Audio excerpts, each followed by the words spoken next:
Hello. Hello. And welcome to Bite Size Media. A subsidiary Of off Slate Media. It must be Thursday because we're watching Sherlock. Yes. What episode are we watching? The third episode of season 2. Again, one of the ones that I remember loving a lot. It's funny how I love and remember and love the opening and ending of each of the seasons or series that I've seen. I believe this is called the Reichenbach Fall. Yep. It's loosely named after a fall that he took in, I believe, The Final Problem is where that takes place. From the source material? Yeah. Okay. Which is funny because I looked forward in the series and there is a episode named The Final Problem. Which I think is the final episode of the whole show. That's not fair. They've both said that door is always open to make more if they have time. Which neither one of them do at this point. Yeah, it's been 7 years. Doesn't matter. I know, so it's like... Took them 19 years to make a Kingdom Hearts 3. That's a different beast. A little bit. A big bit. That's a whole different thing. But we're not talking about that. I would love to talk about Kingdom Hearts. I know you would love to talk about it, but this is... I would love to talk about Kingdom Hearts in any capacity. This is Bite Size, not Quentin Reviews Kingdom Hearts. 9-hour video. Wait, there's a 9-hour No. He makes giant, long videos about stuff. There isn't one about Kingdom Hearts. Oh, damn. Not even close. You had me excited. No, but the point being, we're not here for that long for you to gush about it. Oh, my goodness. We're here in a bite-sized form to talk about Sherlock. Yes. So I don't know anything about this other than what I saw in the synopsis, which is Moriarty turns the city against Sherlock. And knowing it's Moriarty, it's going to be some super He's in this much clever, more than the... He's the direct villain again. He's pulling the strings behind the scenes as well. Just everything is coming down on Sherlock because he wanted him gone at the end of Series 1, beginning of Series 2, and he was called off. But now it's like, oh, it's going down.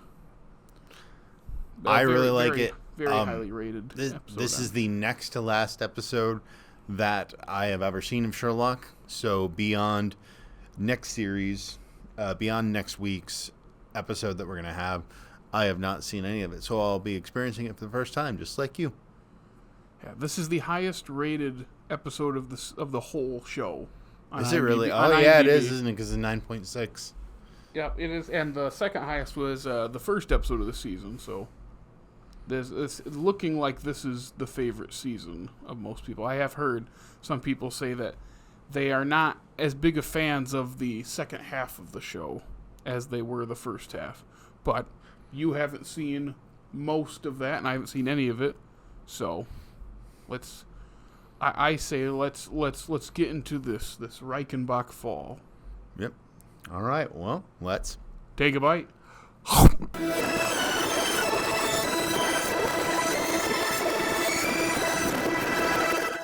All right, we're back from the Reichenbach fall, the series finale of Sherlock, series 2 finale of Sherlock. I remember watching this live. Okay. Wow.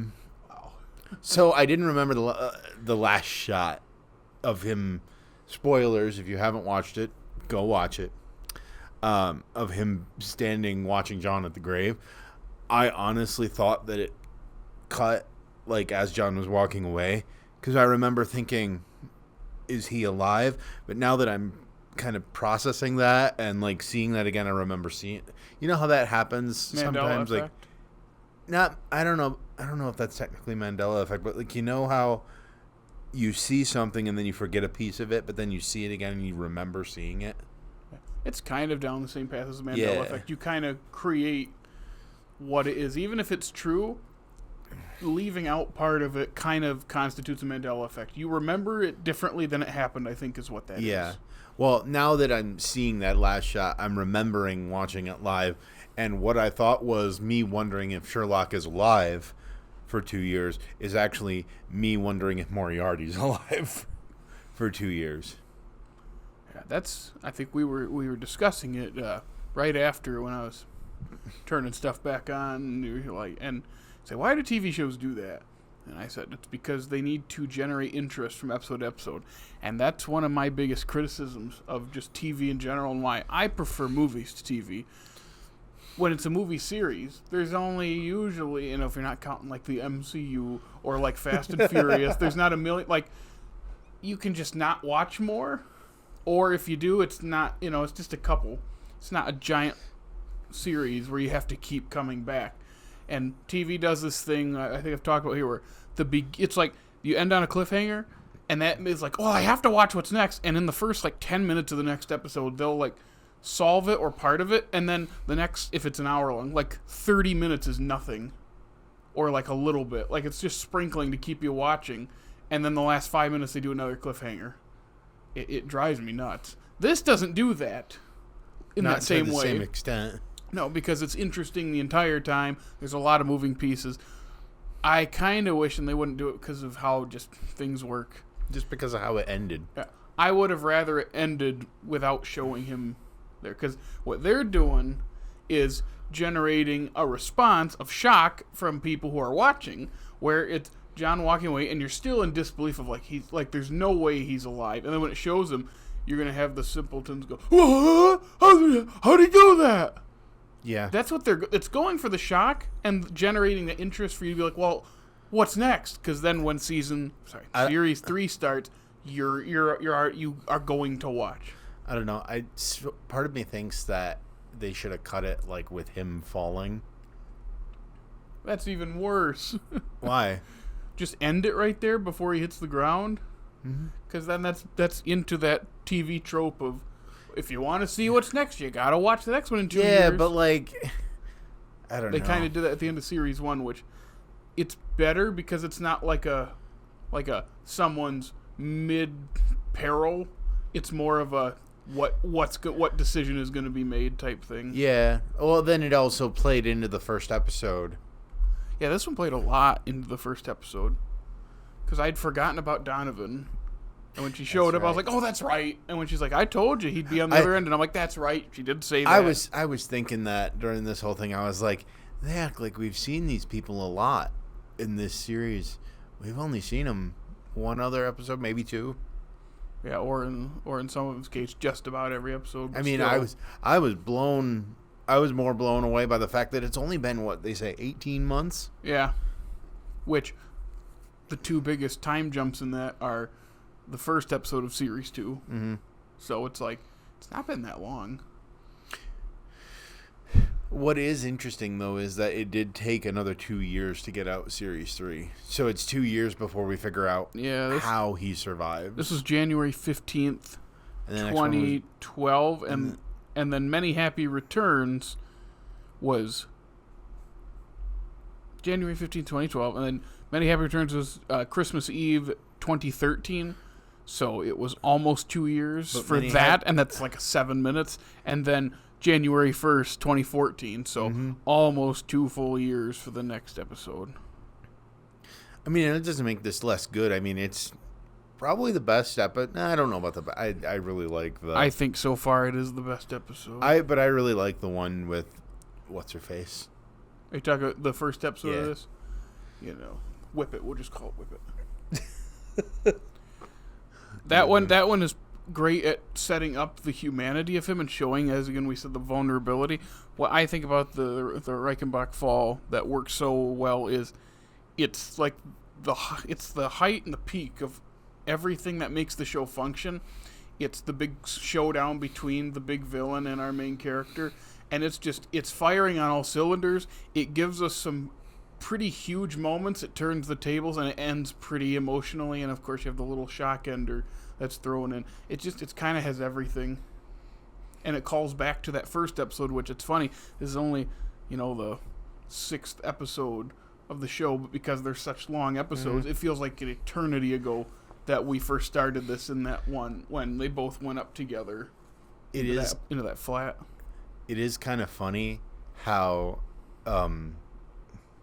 I remember being... Now, this is 2012 Jake. So quite a bit younger. Maybe not even brain fully formed. I was 28 at this point. I had to have been. That sounds right. Very No, 27. Because it was January. You had just turned 27 the month before. 86, right? Yeah. That doesn't make sense to me. Or 20. we're not. 26. I had to have been 26. Anyway. 25. Okay, 25. 25? Because it was January. It was the third week of the year. So you wouldn't be 26 till the end of the year. You had just turned 25. I remember getting so confused by the whole Richard Brooke thing. Like, did he really make it up? Like, I totally bought into it watching it live. This time I'm like, well, no, of course he made it up. What was I thinking? I did like how, most movies and shows, the second that starts happening, it's a classic. You turn the closest confidant to the main character against him. Like he doubts and then starts questioning. Here you see the doubt, but he's loyal to him, and I like that. I like how he's sticking with him. He's like no, and even when he's telling him straight up on the phone at the end, he's like, why are you saying this to me? He's just that loyal to him, and that feels more realistic in things, because how many shows and movies, they're friends throughout this whole thing. The second something happens that might question honesty, they turn on him. Cites any liar reveal ever. Yeah, where people are instantly mad right away instead of like letting them talk. Klaus. Yeah, there's a big one. It's like literally all you need to do is ask him. I still Instead say of just that he getting made mad. that clear that was his goal from the start. That's a separate thing. That's a different podcast. Yeah, but that's what I liked about this is John is loyal to his friend and is just not believing it. I mean, even because I was expecting, because the whole Richard Brooke reveal thing, it's like, I'm like, oh, I hope John doesn't like start turning and then he's like fully alone, but now he stays loyal to him, and I really appreciate that. It makes more sense. I remember I wasn't shocked this time. Were you shocked by Moriarty killing himself in that manner? I was kind of... It kind of leads you into it. Yeah, but the second he did, it was like, yeah, not that I saw it coming, but I'm not surprised it happened. And then I don't know how... There's more show, and we saw him alive at the end, so it's like, of course it's going to be explained and he's alive. And you had said how it's the most... You remember... That's the only thing you remember. You said is, I remember how he lived, and it's the most... Not the most contrived, but you're like, what does it say? The farthest you can stretch what I said was the amount of stuff I have to ignore to allow this to be a proper explanation for it is just kind of... And they don't, if I remember correctly, they don't let it sit. They just do it real quick, and then you accept that he's alive, and then they go on to the next thing. Classic TV. They keep you invested, and then the second they start up the new thing, you watch to get the answer. They explain it, and then that's it. Let's keep moving. So there's also I remember being very confused by the third season opener as well, just like where the characters were, because I don't want to spoil it for you, but I just remember being very confused when I first watched it. But I never watched the Many Happy Returns thing. From what I understand about reading online is that the Many Happy Things mini episode fills in some of that gap. So I wonder... Yeah, I read it's like what some of the characters are doing thinking he's dead. Like getting on with their lives. I wonder if it's going to make the third one better. Yeah. And then, of course, that's next week. Yeah. I have a, and you know, but I know Molly has something to do with how he survived, because he literally talked to her, said, "I need you," and it cuts away. It's like, okay, so there's a loose end, and then when he shows up at the end, it's like, yeah, he's alive. Molly has something to do with it. However it works is okay. It's going to be something. It's probably going to be contrived, but in stuff like this, that's that's the game. I swear I remember it, but I don't know how it's possible. You watched. I watched it. I think it's the I watched it a MTVerse. couple of times because I was like, no, that doesn't make any sense. And you watched it live the first time? Yeah, I watched So it. that's about I watched 10 it live, 10 and then years ago. I paused it and rewound it because I was like, no, that doesn't make any sense. So it's been 10 years, so we'll see. I think this is where a lot of people think that the show jumped the shark, because this is just so. It's not like it's unbelievable, but it's just like you have to. Again, you have to explain away so much. It loses its groundedness. The thing that kind of kept it itself without getting too wacky or goofy. Well, and the thing is, if what I'm remembering is correct, which it might not be, because if you noticed when the first episode that we did for series 2, I said, oh yeah, it starts with a bank heist, or no, it starts with an art museum heist. What I was doing was conflating Moriarty robbing the crown, trying to steal the crown jewels, with the painting. I thought that the painting was the thing behind the glass. I had forgotten that the crown jewels were the thing. And what a plan. Not even like the cleverest thing, and he says that to Sherlock, like, it always has to be clever with you, doesn't it? It's literally, I had guys on the inside. It's not anything more. Like, there is no the cheat code thing to unlock this. I just had people on the inside, and like, what's really interesting is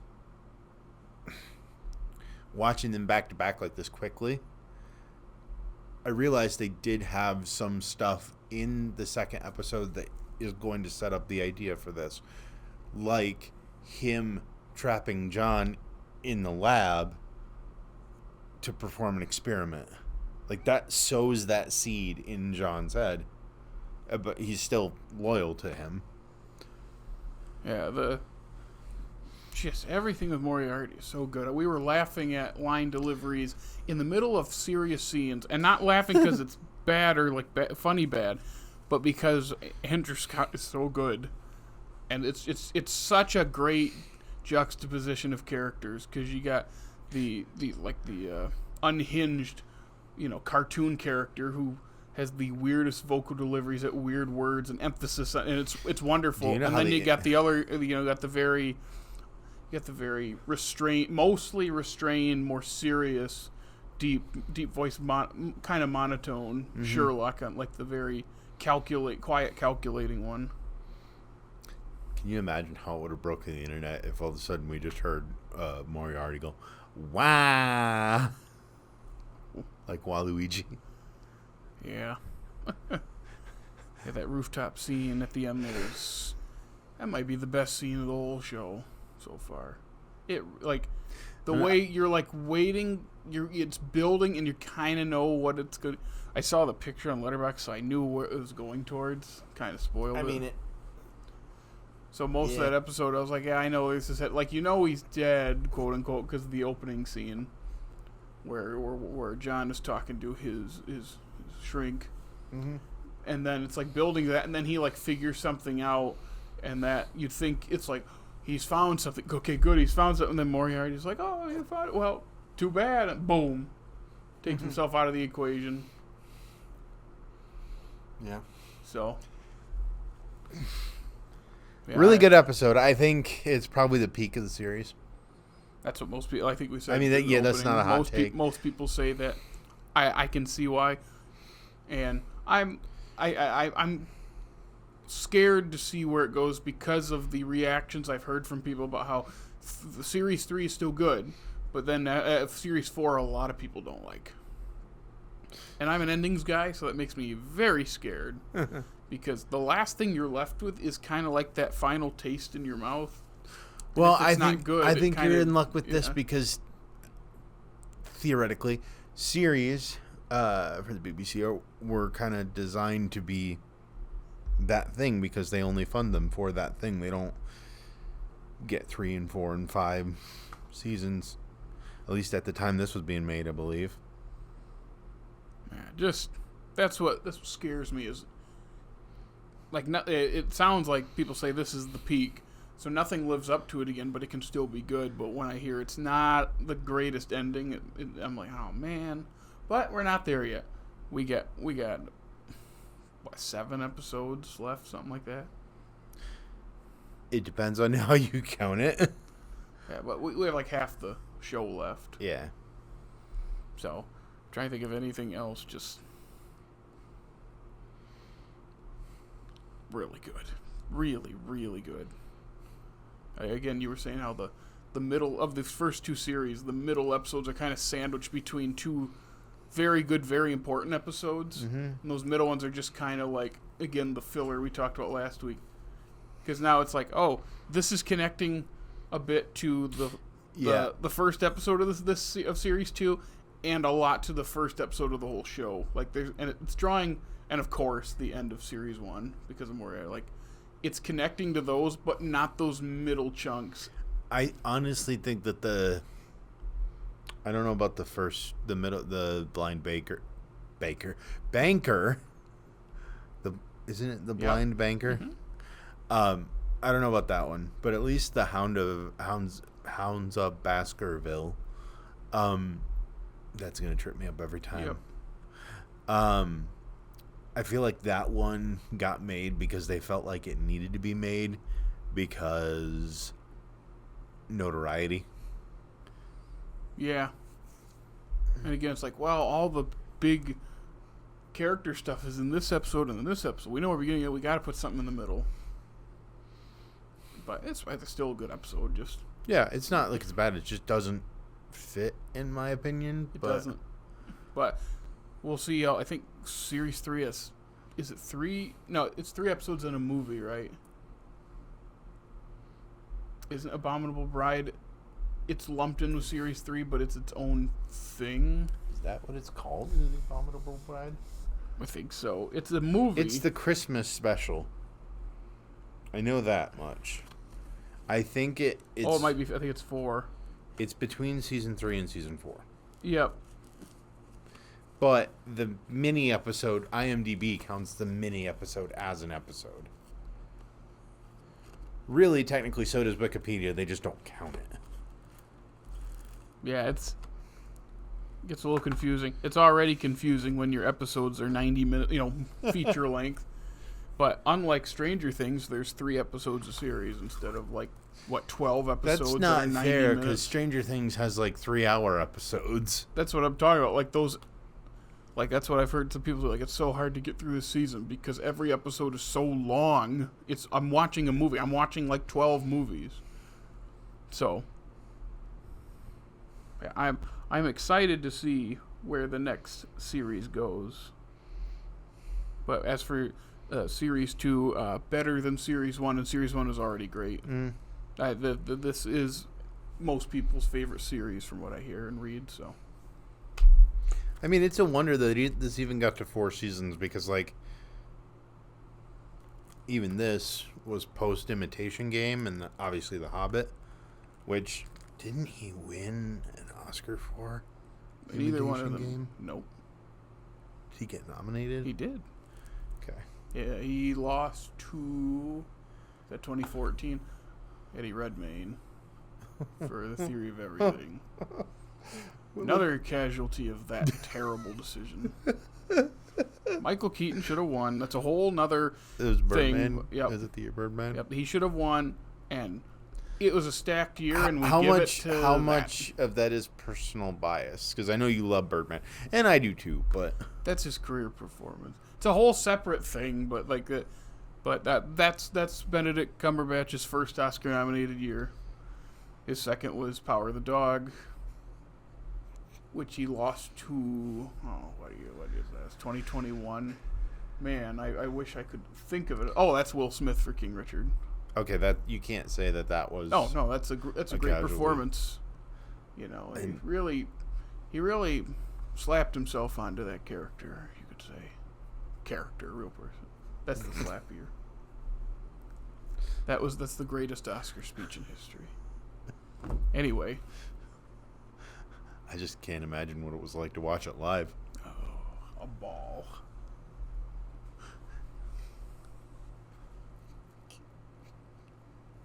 Anyway, if you want to continue solving mysteries with us every Thursday, we're working through Sherlock. We're about halfway done. Hopefully it doesn't get a lot worse. But if you want to find us, Jared, where can they find us? You can follow us on Facebook, Instagram, the funny TikTok, and X, Formerly known as Twitter. and listen to us on Apple, Google Podcasts, Spotify, iHeartRadio, and hey, if it's YouTube, like, subscribe, comment, ring our bell, make sure you rate us and like us on all those apps, and hey, check out our Groovy website. All right. And again, until next time. Take a bite.